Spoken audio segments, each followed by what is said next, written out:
Keteladanan pendidik di era digital. Dunia pendidikan di Indonesia sering diwarnai peristiwa-peristiwa yang mencoreng keluhuran lembaga pendidikan. Peristiwa-peristiwa tersebut banyak kali berhubungan dengan kualitas karakter pendidik yang kurang menunjukkan mutu sebagai pribadi pendidik. Adanya kekerasan pendidik terhadap peserta didik, pelecehan seksual yang terjadi di beberapa lembaga pendidikan telah memberikan gambaran bahwa sebagian pendidik tidak memiliki kualitas sebagai penuntun anak-anak muda berkembang ke arah yang baik. Saya menengarahi telah terjadi krisis keteladanan dari pendidik dalam dunia pendidikan. Artikel keteladanan pendidik di era digital yang dikutip dalam portal berita Kompasiana yaitu penggunaan kata yang mubazir. Terdapat kata peristiwa-peristiwa dan banyak kali. Untuk kata peristiwa-peristiwa sebaiknya ditulis menjadi singkat, yaitu peristiwa yang artinya tetap sama. Begitu pula dengan kata banyak kali. Sebaiknya kata kali dihilangkan agar tidak terdengar bertele-tele dan mubazir kata. Jurusan Bahasa dan Sastra Indonesia UNM komitmen kukuhkan martabat bahasa daerah di Sulawesi Selatan. 3 pembicara lainnya yaitu peneliti bahasa Makassar Dr. Brandon Marshall, Profesor Dr. Kembong Daeng, guru bahasa daerah FBS UNM, dan Dr. Syamsud Duha, dosen CBSI UNM, dan dipadu oleh dosen muda Dr. Aziz Nojeng. Pada artikel jurusan Bahasa dan Sastra Indonesia UNM komitmen kukuhkan martabat bahasa daerah Sulawesi Selatan. Terdapat beberapa penulisan nama yang salah. Salah satunya yaitu Dr. Brandon Marshall. Bentuk penulisan yang benar yaitu Dr. Brandon Marshall. Karena morfologi mengidentifikasikan satuan-satuan dasar sebagai satuan bahasa gramatikal, dan di artikel ini penulisan Dr. Brandon Marshall seharusnya diberi tanda baca yaitu tanda titik di bagian Dr. Brandon Marshall. Kementan pastikan sapi penderita LSD tidak berbahaya bagi kesehatan. FIFA, Kementerian Pertanian Kementan memastikan penyakit kulit berbenjol atau lumpy skin disease LSD pada sapi yang sedang berjangkit di Provinsi Riau tidak berbahaya bagi kesehatan masyarakat. Selanjutnya saya akan membahas mengenai penggunaan huruf mirim pada artikel. Kementan pastikan sapi penderita LSD tidak berbahaya bagi kesehatan. Dikutip pada portal online fifa.co.id, pada artikel tersebut terdapat kata lumpy skin disease yang penulisan katanya kurang tepat. Seharusnya kata tersebut bercetak miring.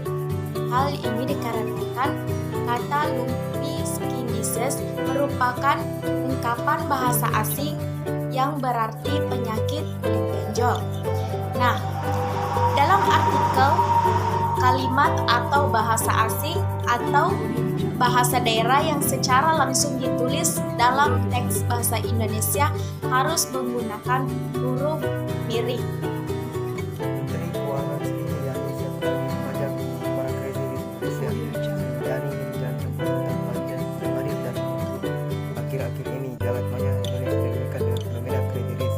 Istilah krediris sendiri sering disemakin para generasi milenial pada terlintir orang yang memiliki kekayaan, lupa dan acak kali dimuat ke media sosial.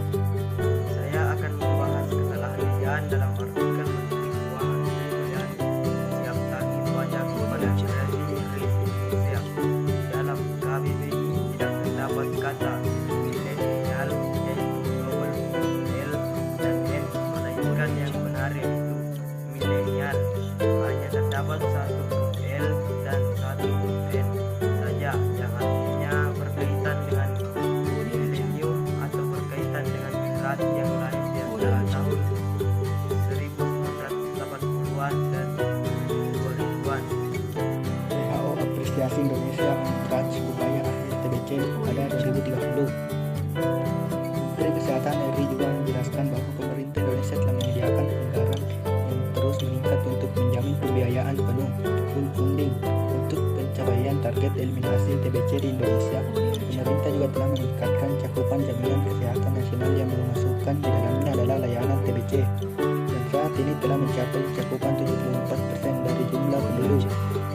Pemerintah juga meningkatkan upaya penemuan kasus TBC baru melalui penerapan dan penguatan jaring layanan TB pemerintah dan swasta berbasis kabupaten dan kota.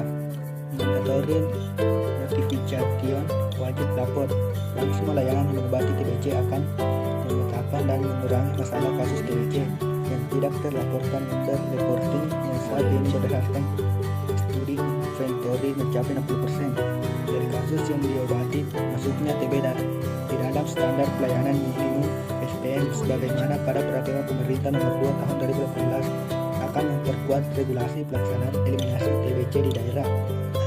Untuk kesalahan penulisan berita tersebut yaitu penulisan kata peraturan berdasarkan KBBI, tulisan yang benar yaitu peraturan yang berarti tataan, petunjuk, kaidah, ketentuan yang dibuat untuk mengatur. Arab Saudi mengumumkan telah melakukan eksekusi mati terhadap 81 orang terpidana dalam waktu sehari pada Sabtu kemarin 14 Maret 2022. Antara mereka disebut-sebut mengikuti jejak setan. Pada artikel disebut ikut jejak setan. 81 orang dieksekusi mati Arab Saudi dalam sehari. Tak ada ampun. Terdapat kesalahan pada kata eksekusi yang seharusnya diganti menjadi eksekusi sesuai dengan KBBI. Bahasa baku dari eksekusi yaitu eksekusi yang memiliki makna pelaksanaan hukuman.